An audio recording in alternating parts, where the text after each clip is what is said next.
Opposition radicale du royaume des ténèbres et du royaume de la lumière. Pardon. Dieu, le Père, par Jésus-Christ, nous a donné les 2 commandements pour mettre sa parole en pratique.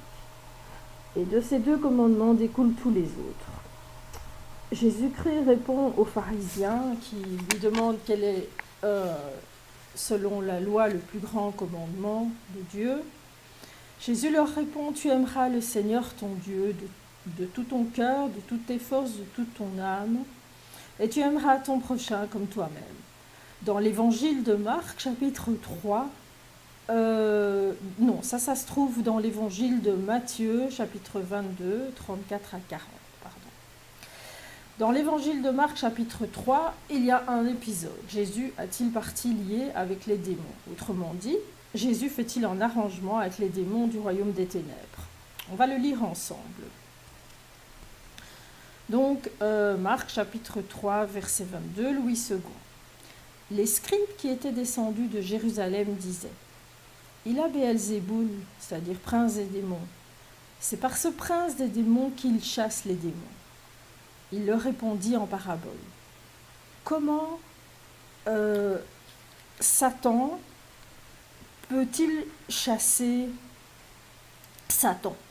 Si un royaume est divisé contre lui-même, ce royaume ne peut tenir, c'en est fini de lui. Et si une maison est divisée contre elle-même, cette maison ne peut tenir. À l'inverse, personne ne peut entrer dans la maison d'un homme fort et piller ses biens sans avoir d'abord lié cet homme fort. Alors seulement, il pillera sa maison. Marc, chapitre 3, versets 22 à 27. Les scribes et pharisiens et autres ennemis du Christ cherchent à introduire le doute sur son identité qui est d'être la lumière des nations, qui vient les libérer les hommes du joug de l'oppresseur. Donc les oppresseurs qui sont les démons des ténèbres. Dieu, par Jésus-Christ, vient dissiper le doute parmi nous. C'est pour nous éclairer qu'il est descendu. Jean, chapitre 10, versets 7 à 20. Il est le bon berger. Le règne de Dieu, on ne dira pas le voici ou le voilà, mais c'est parmi vous qu'on le trouvera. Luc, chapitre 16, versets 20 à 21. Jésus-Christ a envoyé ses apôtres et disciples annoncer la bonne nouvelle du salut à toutes les nations, parce qu'ils étaient la lampe allumée par le Christ pour éclairer le monde. Il leur dit, vous êtes le sel de la terre et la lumière du monde. Matthieu, chapitre 5, versets 13 à 16. Dieu est amour. Jean, chapitre 4, versets 7 à 16. L'œil, la lampe du corps. Matthieu, chapitre 6, versets 22 à 23. Et dans la parabole de la lampe, Luc, chapitre 8, versets 16 à 18, donc le Christ nous indique notre fonction. Le sel sert à conserver les bonnes valeurs, l'intelligence, le sens critique, et à redonner aux nations le goût de la parole, de la vérité et du pain de vie. La lumière sert à éclairer, c'est une joie d'être bien éclairé. On voit ça dans Matthieu, chapitre 5, versets 13 à 16. Il est clair que Jésus-Christ voulait avec intensité que son Père soit connu de tous, parce que son Père est aussi notre Père, et vient à nous le faire connaître pour que nous ne restions pas orphelins. Il nous a donné cette prière, le Notre Père, et a voulu qu'on sache que son Père nous aime. Il le dit dans tous les évangiles, il désire nous voir grandir dans l'amour. C'est pourquoi il nous a envoyé son Fils, à la fois son Fils et le Fils de Marie. Marie étant mère de Jésus-Christ et pas mère de Dieu. Dieu nous l'a envoyé alors qu'il était Fils du Très-Haut, et il est descendu dans le sein de Marie, sa mère, qui est nouvelle Ève. Il nous a enseigné tout ce qui nous était nécessaire pour reconstruire ce qui s'était effondré. Et nous, suite à la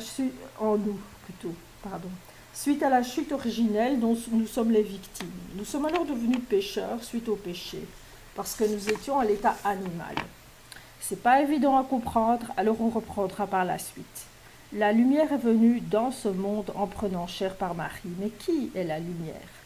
Le Christ dit « Je suis la lumière du monde ». Et pourquoi la lumière a-t-elle besoin de venir s'incarner dans le corps d'une femme? Cette lumière est fils de la lumière qui est amour et source de toute vie, très haut et infini. Satan, lui, ayant profité de la naïveté, stupidité d'Ève, étant empereur des ténèbres, a travaillé depuis cette chute originelle, menteur, lâche, sournois, ennemi de l'humanité et prêt à tout qu'il est, à introduire sa personnalité à lui dans les hommes, c'est-à-dire son ego démesuré qui surpasse toute compréhension. Satan, dont il est question maintenant, cherche à créer un domaine unifié par sa dictature absolue, établie par la ruse et aussi par la négligence et l'imbécilité qu'il met en place. Il distrait et débilite le peuple et travaille durement mais sûrement à établir son pouvoir, en massacrant en douce, en tuant à bout portant, en faisant tuer par injection de vaccin, virus envoyé, faux crash d'avion de train, faux tremblement de terre.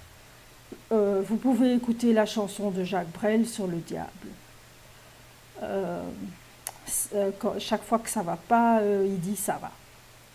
Donc, Satan, ou l'ennemi des humains, cherche à créer une autre trinité, d'après le modèle de Dieu, donc parce qu'il est imitateur en tout, mais dans un but totalement opposé. C'est le même schéma que la Trinité, donc il imite. Il crée sa sale Trinité diabolique. Donc, le Père, le Fils et le Saint-Esprit deviennent le roi des rois satanique, le Fils satanique et le Saint-Esprit satanique qui sera le faux prophète. Tout ceci va se concrétiser. Alors mieux vaut piger et vite.